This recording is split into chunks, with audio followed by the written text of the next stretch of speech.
Señor mío y Dios mío, creo firmemente que estás aquí, que me ves, que me oyes. Te adoro con profunda reverencia. Te pido perdón de mis pecados y gracia para hacer con fruto este rato de oración. Madre mía Inmaculada, San José, mi Padre y Señor, Beato Juan Pablo I, que ayer fue beatificado por el Papa Francisco, Ángel de mi guarda, interceded por mí. Pues sí, efectivamente, yo cuando grabo estos 10 minutos con Jesús es 2 días antes y la beatificación va a ser mañana, pero tú que lo estás escuchando, me estás escuchando ahora, pues te tendría que decir que ayer fue la beatificación de Juan Pablo I en la plaza de San Pedro. Y ya me gustaría poder contarte cosas, pero por esto que te he dicho, pues no puedo hacerlo. Pero bueno, ya nos encomendamos a Él. Eso sí que podemos hacerlo los dos. Nos encomendamos a Él y le pedimos, ¿qué le podemos pedir? Pídele algo al nuevo beato, lo que se te ocurra. Te dejo un poquito de silencio.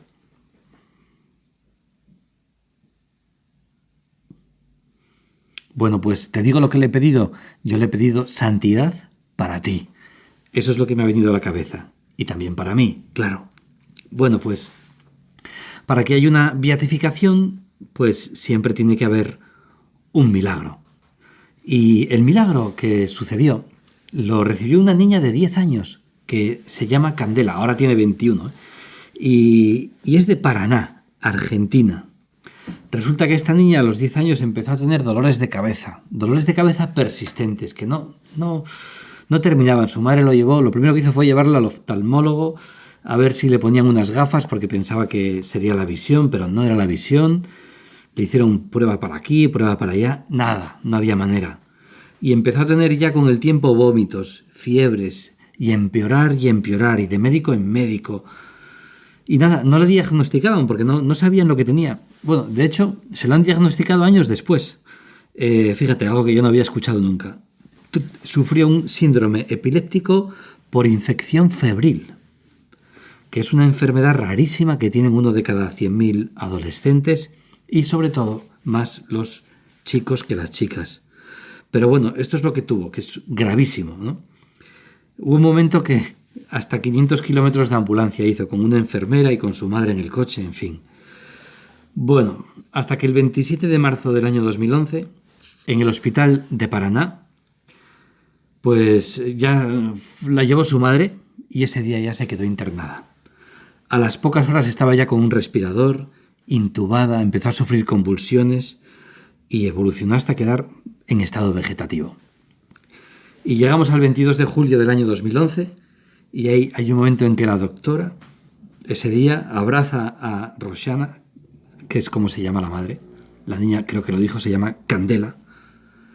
Y le dice a su madre, no podemos hacer nada más.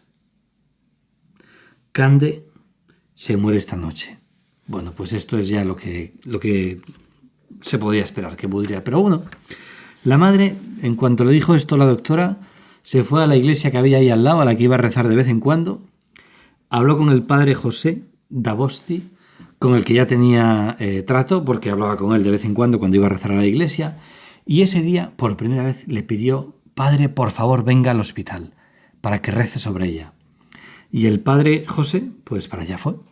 Fueron al hospital, y cuando estaban ahí con la niña en estado vegetativo y que estaba pues muriéndose, pues le dijo el sacerdote, pon las manos arriba de ella, ahí con acento argentino que yo no sé repetirlo. Y entonces, curiosamente, el sacerdote le dijo, encomiéndalo a Juan Pablo I, vamos a ponerlo en las manos de Juan Pablo I. Curioso porque el padre sí que tenía el recuerdo de que con 13 años, esto porque le entrevistaron, tenía el recuerdo de la sonrisa del Papa, cuando él tenía 13 años y fue elegido Papa. Ahí lo vio en la televisión. Y no es que le tuviera muchísima devoción, pero en ese momento dice que fue el Espíritu Santo el que le dijo, venga, encomiéndola a Juan Pablo I. Y fíjate que fue a hacer esa oración de corazón, deseándolo, que es como tenemos que rezar tú y yo siempre, deseando de corazón aquello que pedimos, poniendo la inteligencia, el corazón, los sentimientos, todos nuestros afectos, los deseos, Así hemos de pedir siempre las cosas. Jesús, así te quiero pedir las cosas. Y también con esta actitud, todos los días que escuchemos, porque yo también los escucho todos los días, los 10 minutos con Jesús. Que los escuchemos con esta actitud de querer entrar en el corazón de Jesús. Bueno, y el caso es que unas horas después la niña empezó a evolucionar y a mejorar, porque es que ya no evolucionaba nada, y a las 24 horas empezó ya a recuperar sus capacidades vitales normales. Y bueno, pues este sacerdote pensó, pues se lo voy a escribir al Papa Francisco, porque esto creo que es un milagro y habrá que estudiarlo. Y a través de un hermano suyo que iba a Roma, consiguió que este hermano le diera en mano la carta. El Papa la leyó, se puso en contacto con él y enseguida empezó el proceso para estudiar este caso, que al final ha sido el milagro que ha conseguido que el Papa Luciani fuera pues elevado a los altares y beato desde ayer. Pues qué maravilla. Claro que cuando se cuentan milagros de estos, ¿no? Alguno puede pensar, sí, ¿y los que no se curan qué? ¿No? Porque no todo el mundo se cura, está muy bien, un milagro, genial, pero ¿y los que no se curan, no? Mi madre, o mi padre, o mi hijo, o tanta gente. Bueno, hoy en el Evangelio Jesús hace una curación también de un hombre que tenía un brazo paralítico y el Señor le hace el milagro y recupera la movilidad del brazo totalmente, un milagro de primera celestial, no como los que hace Jesús siempre. ¿Y qué pasa con los que no se curan? Pues claro, esto es un misterio, el saber por qué Dios a veces quiere hacer milagros y otras veces no. Uno puede decir, no, depende de la fe de la oración. Bueno, es que hay personas que rezan con una fe impresionante y tampoco reciben el milagro. ¿Qué hacemos, por tanto, con los que no se curan? Bueno, yo aquí te quería contar algo personal que viví. También hay otro ignoto, por lo menos, que pasó por las mismas circunstancias que yo. Y es que estuvimos en el mismo seminario que hay en Pamplona. Y resulta que en ese seminario, que también es un colegio mayor, Aralar, pues resulta que ahí vivía un sacerdote que se llamaba Luis de Moya. Quizá sabes ya de él, porque ha debido de salir en los 10 minutos con Jesús alguna vez. Y que era tetrapléjico. Fíjate que en el año 91 tuvo un accidente de tráfico y quedó tetrapléjico. Cuando se despertó, después de unas cuantas horas, no recordaba nada de lo que había pasado, jamás lo llegó a recordar y pues solamente podía mover el cuello. Perdió la movilidad. Y claro, los que hemos estado con él, especialmente los que hemos sido enfermeros suyos, porque, bueno, pues tuve la suerte de ser enfermero suyo durante un año solamente, podían haber sido más, y de cuidarle, de vestirle, lavarle, acompañarle en todo, llevarle, bueno, las 1000 cosas que había que hacer a lo largo del día, porque los que tienen, los tetrapléjicos necesitan muchísimas ayudas, muchas más de las que uno puede imaginar así de entrada, la verdad. Y claro, cuando alguien está en una situación así, pues puede acabar, como se dice en inglés, bitter or better. Es decir, bitter, amargado, o better, mejor, más santo.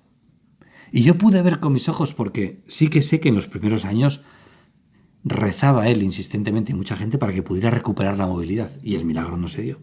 Y no hubo milagro nunca. Pero el auténtico milagro, ¿cuál fue?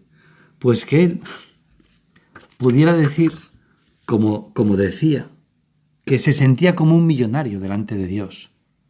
Un millonario al que le habían robado o que había perdido 50 euros. Bueno, él decía 1000 pesetas, porque esto es cuando había pesetas, ¿no?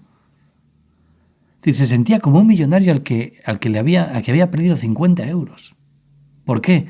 Dice, porque yo puedo utilizar la razón y puedo amar, que es lo que me hace más humano.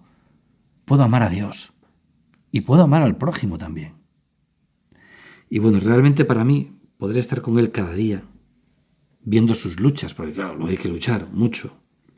Dice, Señor, realmente don Luis de Moya salió better. Bueno, falleció hace poco, hace un par de años. 30 años estuvo con tetrapléjico y no recibió el milagro. Vosotros sí que lo reciben. Pero, Señor, gracias por los milagros y gracias por el testimonio de tantos enfermos que saben vivir la enfermedad, uniéndose como tú, Jesús, a ese sufrimiento y a la cruz. Realmente, cuando tú estabas en el huerto de los olivos, Jesús, dijiste: si puede, que pase de mí este cáliz, pero que no se haga mi voluntad sino la tuya. Creo que es la primera y la única vez en la que pides un favor, un milagro para ti, que pase de mí este cáliz. Pero, dices, pero que no se haga lo que yo quiero, Señor, sino lo que quieres tú. Te doy gracias, Dios mío, por los buenos propósitos, afectos e inspiraciones que me has comunicado en esta meditación. Te pido ayuda para ponerlos por obra. Madre mía Inmaculada, San José mi Padre y Señor, Ángel de mi guarda, interceded por mí.